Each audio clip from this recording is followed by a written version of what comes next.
Olá, eu sou o Yuri, residente do segundo ano de oftalmologia do Hospital de Base.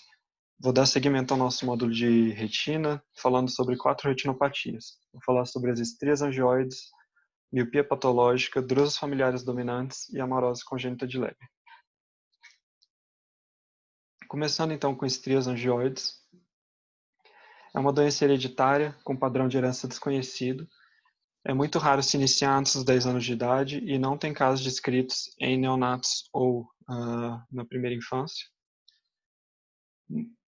O início costuma ser entre a segunda e a quinta década de vida. Então, na maioria dos pacientes, vai ser nessa faixa etária que a doença vai começar a aparecer. Tem uma forte associação com doenças sistêmicas, mais de 50% dos pacientes têm uma doença de base, e dentre elas a mais comum é o pseudoxantoma elástico. Praticamente todos os pacientes vão desenvolver estrias angioides dentro de 20 anos do diagnóstico do pseudoxantoma. Outras doenças que estão associadas são doença de Paget, Ehlers-Danlos, Marfan, hemoglobinopatias, hipercalcemia, dentre outras. Vale ressaltar que são basicamente doenças ou do metabolismo do cálcio ou do colágeno. A patogênese está intimamente ligada à membrana de Bru, que é uma membrana que está aderida ao EPR, separa a retina da coroide, da circulação coroidal, participa da barreira hemato-retiniana externa, então tem uma função muito importante na seleção de quais nutrientes metabólitos vão poder passar da circulação coroidiana para o EPR. A doença começa com mineralização da membrana de Bru, nisso a gente tem uma perda de elasticidade e rupturas. No começo, a gente tem só um espessamento da membrana e algumas alterações pigmentares. O primeiro achado pode ser somente uma alteração pigmentar da região macular, classicamente descrita a casca de laranja, que com a evolução da doença vai tomando o polo posterior. Com a evolução, a gente pode ter quebras da membrana, quebras de camadas também da retina e da coroide, não somente da membrana de Bru. A quebra da membrana de Bru leva a alterações dos fatores de crescimento ali naquele local, então isso pode levar à emergência de neovasos de coroide. E em estados tardios, formas graves da doença, a gente tem a formação de cicatriz deciforme pela neovascularização. São lesões radiais, lineares e irregulares, elas saem do disco óptico, tem coloração arroxeada, amarronzada ou alaranjada e representam a quebra da membrana de Bru. Então, ela pode ser acompanhada de uma atrofia peripapilar e a partir dela seguem, né, as lesões radiais, as estrias em si. Podemos ter drusas de nervo óptico, lesões periféricas focais, neovascularização coroidiana e degeneração macular. Frequentemente, a doença é assintomática e um achado incidental no exame. E só quando a FOV é afetada que a gente pode ter quebras e distorções do EPR e da camada de fotorreceptores, levando à clínica de metamorfopsia, escotomas, redução da acuidade visual. Hemorragias retinianas ou subretinianas são comuns e apresentam alta recorrência, então após reabsorção tem uma grande chance de termos um novo episódio. Aqui, nessas duas imagens, a gente tem a retinografia do mesmo paciente. Primeiro, ele chegou com essa hemorragia. A gente mal consegue ver alguma estria nessa imagem, né? Aqui a gente ainda consegue pegar um pouco desse aspecto de casca de laranja, mas fora isso fica um pouco difícil pensar logo de cara em encontrar um achado clássico, né, das estrias angioides, mas depois da reabsorção a gente consegue ver muito bem delimitado as estrias. Falando um pouquinho da neovascularização de coroide, já que essa é a complicação mais temida das estrias angioides, a gente tem uma vascularização anormal no espaço subretiniano. A neovascularização da coroide ela pode se restringir ao espaço entre a córeo capilar e o EPR, ou migrar para o espaço entre o EPR e a retina neurosensorial. É uma das principais causas de perda irreversível da visão central no mundo. A mais importante é no DMRI, é onde isso mais acontece, mas pode acontecer tanto nas estrias angioides quanto nas próximas doenças que a gente vai falar. No caso das estrias angioides, em particular, existe uma alta taxa de recorrência após o tratamento, com exceção das hemoglobinopatias, tem um alto risco de acometimento macular, o que faz sentido. Nas hemoglobinopatias a gente tem lesões mais periféricas. A incidência da neovascularização é de 46% a 86% dos portadores de estrias angioides. E num quadro mais grave vai levar à formação de uma cicatriz giciforme. Aqui a gente tem uma acometendo a região macular, uma grande cicatriz. E aqui nessa imagem a gente tem uma retinografia com hidrocianina verde, fase tardia, mostrando a neovascularização.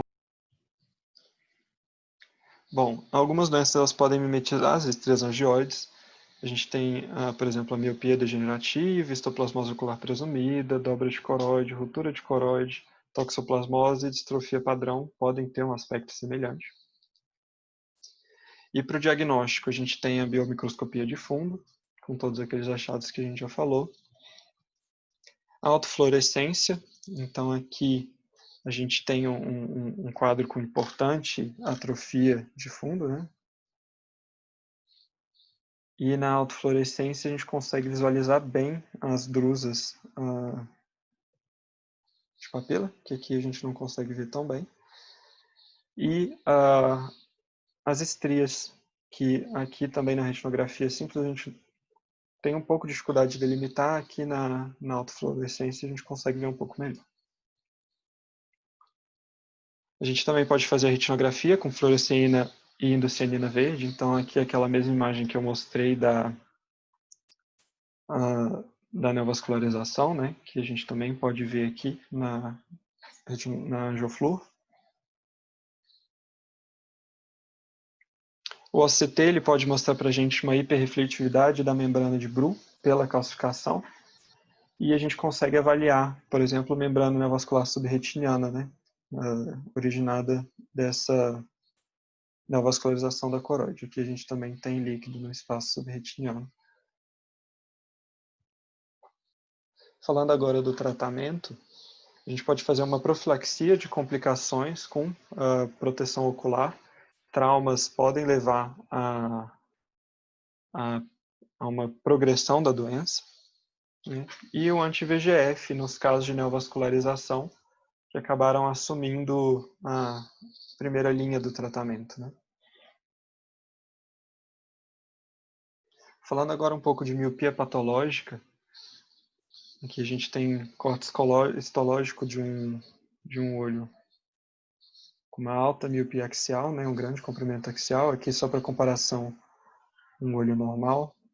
Então tem uma grande diferença, né, no tamanho. A miopia, de modo geral, ela tem uma prevalência de 25% nos Estados Unidos, aproximadamente 50% entre orientais. Não é tão comum em afrodescendentes, não tanto quanto na população americana geral. Ela pode ser fisiológica ou patológica. Ela é patológica quando a gente tem um erro refracional superior a 6 dioptrias negativas ou um comprimento axial maior que 26,5 mm. Se desenvolve durante as primeiras 2 décadas de vida e tende a se estabilizar depois. E a miopia patológica ela corresponde a apenas 2% dos casos totais de miopia. A fisiopatologia é por esse crescimento. As lesões se devem ao crescimento axial exagerado do olho. A retina e a coroide elas não conseguem acompanhar esse crescimento do globo ocular, e isso vai levar a um estiramento das estruturas. O afastamento causado pelo crescimento posterior do globo pode levar à formação de um estafiloma miópico, que nada mais é do que uma formação de uma segunda curvatura na parede do globo ocular. né, por fragilidade, devido ao crescimento exagerado. E geralmente o estafiloma ele vem acompanhado de um desprendimento corioretiniano justapapilar. Então a gente fica aqui com essa área de atrofia, que nada mais é que a separação da retina e da coroide, né, das margens papilares. Além do estafiloma, a gente pode encontrar papila oblíqua, os Lacker cracks, que são quebras da membrana de Bruch. Então a gente tem aqui semelhante a um padrão um pouco semelhante que lembra, né, as estrias angioides. Atrofia corioretiniana, então a gente tem aqui uma atrofia corioretiniana extensa. Hemorragia subretiniana, que pode ter ou não uma neovascularização subjacente, a maioria das vezes não tem, é uma hemorragia isolada, mas pode vir acompanhada. Neovascularização da coroide, que também é a complicação mais temida na miopia patológica, ela vai atingir cerca de 10% dos portadores. Ela pode ser dividida em V1 e em V2, segundo o seu comportamento à angiofluorescinografia. V1 é quando a gente tem um discreto vazamento na fase tardia, tem menos risco de evolução para a cicatriz fibrovascular, geralmente vai ser uma doença autolimitada e a gente pode só acompanhar. No caso do V2, a gente tem um vazamento intenso desde fases iniciais da angioflúor, tem um pior prognóstico associado e o tratamento ele deve ser o mais rápido possível. A cicatrização após a formação dos neovasos de coroide podem formar uma área de hiperplasia do EPR, gerando essa clássica mancha de Fuchs.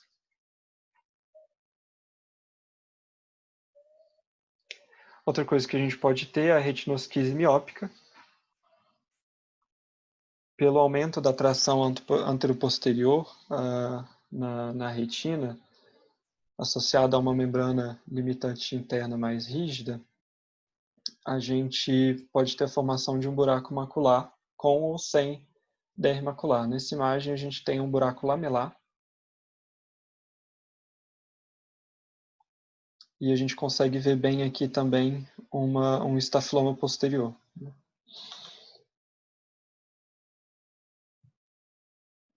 Outra complicação é o descolamento de retina. A miopia patológica ela pode vir acompanhada de degenerações periféricas, que aumentam o risco do descolamento. Então, a gente tem afinamentos, rupturas e algumas degenerações, como a degeneração láctea.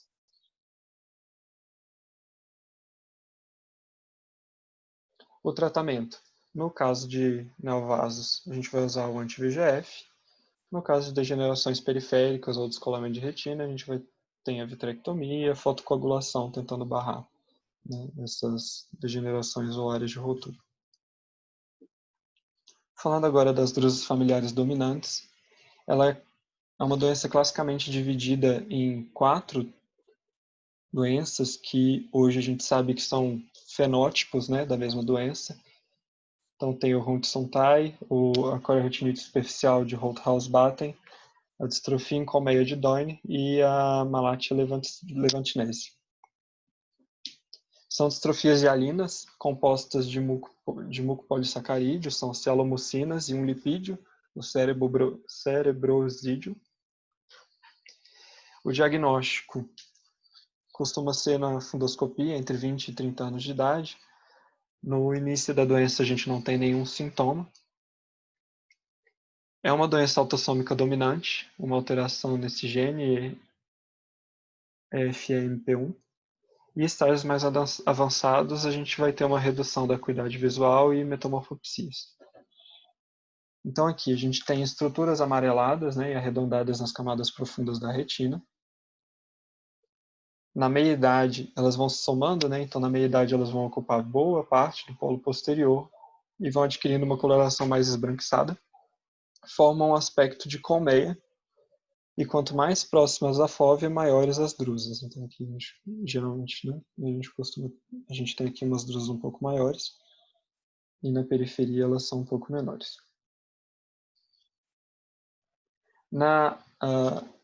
Essas drusas elas têm um padrão de hiperfluorescência, exceto quando as drusas estão muito grandes, e aí elas podem fazer hipofluorescência por bloqueio. E a doença frequentemente é bilateral e simétrica. Com a confluência das drusas, a gente pode ter evolução para um descolamento macular viteliforme, atrofia corioretiniana e, novamente, a formação de neovasos de coroide, que são também a complicação mais grave. Indo agora para a amorose congênita de Leber, é uma doença autossômica recessiva, ela cursa com degeneração retiniana generalizada já ao nascer, é uma das muitas distrofias difusas de fotorreceptores, pode estar associada a ceratocone, alta hipermetropia, retardo mental, anomalias esqueléticas, nefropatias, outras alterações neurológicas. Existe uma série de genes que já foram identificados como potenciais causadores da amarose de Leber, a maioria recessiva, alguns dominantes. Um deles é o RPE65, que é responsável por cerca de 8% dos casos no Brasil. A gente tem uma rápida deterioração da visão, ainda nos primeiros meses de vida. Costuma vir acompanhado de nistagmo congênito. Com a evolução da doença, a gente vai vendo uma degeneração pigmentar generalizada. E a gente tem uma eletroretinografia abolida ou fortemente suprimida. O tratamento, hoje a gente já tem a terapia gênica, né? O Luxturna já foi aprovado pela Anvisa, mas ele corrige apenas o defeito do gene RPE65. Então está indicado para aqueles 8% da população. O uso dele atualmente foi aprovado apenas a partir dos 12 meses de idade, né? A gente sabe que quanto mais cedo a gente iniciar o tratamento, melhor a doença, mas como é um tratamento novo, ainda não está autorizado o uso em crianças mais jovens. Essas são as referências utilizadas. Agradeço a atenção e qualquer dúvida estou à disposição.